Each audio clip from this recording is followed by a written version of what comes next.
Why are they always so stupid? Who's stupid? All the women you kill strike me as seriously unintelligent. I've also killed men. But you only talk about the stupid women. Unless you think all women are stupid. Well, the stories I've told were selected at random, but... You feel superior to women and want to brag. It turns you on, doesn't it, Jack? No, but women are easier, not physically. They're just easier to work with. More cooperative. To kill, you mean? If you like. Mr. Sophistication believes in that theory. So, Mr. Sophistication is the theoretician. I can tell you're lapping it up when I tell you about Mr. Sophistication. So, Jack hears voices that order him to do this or do that. Jack must be psychotic.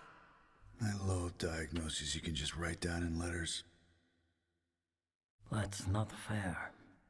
The letters are clear. They look after us and create boundaries between good and evil. And they carry religion.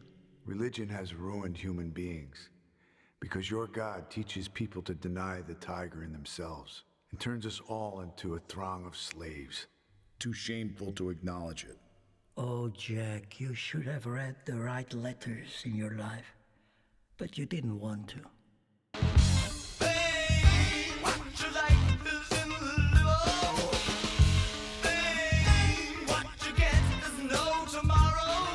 The collection of corpses were mostly frozen shortly after death. However, I think a handful of them by chance had reached at least a certain degree of putrefaction before I managed to get them on ice. Can you say if putrefaction is good or evil?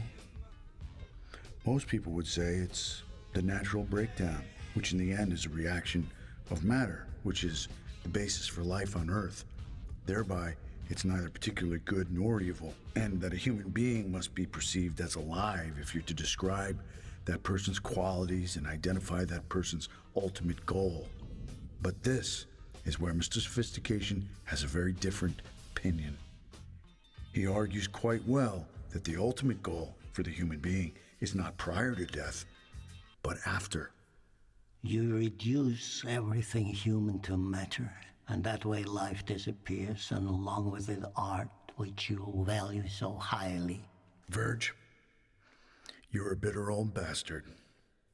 You kill art by imposing your moral ruler on life, which I want to free, because art is so immeasurably vaster than we will ever understand. May I illustrate now? There is no avoiding it, is there?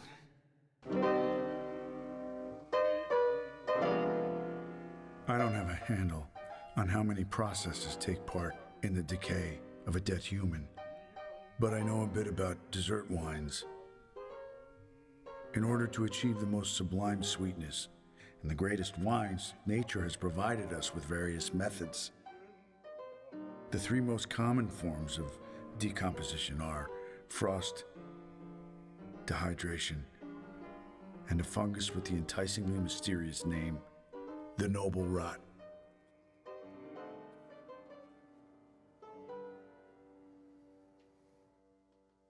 The first method is the one that in Germany is used to produce ice vine.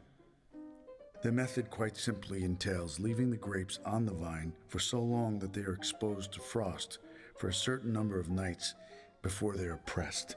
This method increases the sugar content in the wine dramatically. It is very risky, as the grapes must have certain qualities in order to be able to withstand the process. On top of that, there can be uncertainty about whether or not the first night's frost lives up precisely to the expectations, etc. The second method is called Trockenbeeren, in which the grapes are allowed to hang on the vine until they dry up and very nearly become raisins. The last method, which for example is essential for the production of sauternes, is a kind of mold that causes grapes to be very full-bodied and have an explosively high sugar content.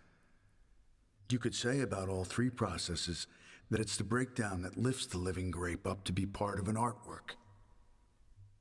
You can view the processes that start in a human being after death in the same manner. Says you, and I still say that without love there is no art. It's not up for debate.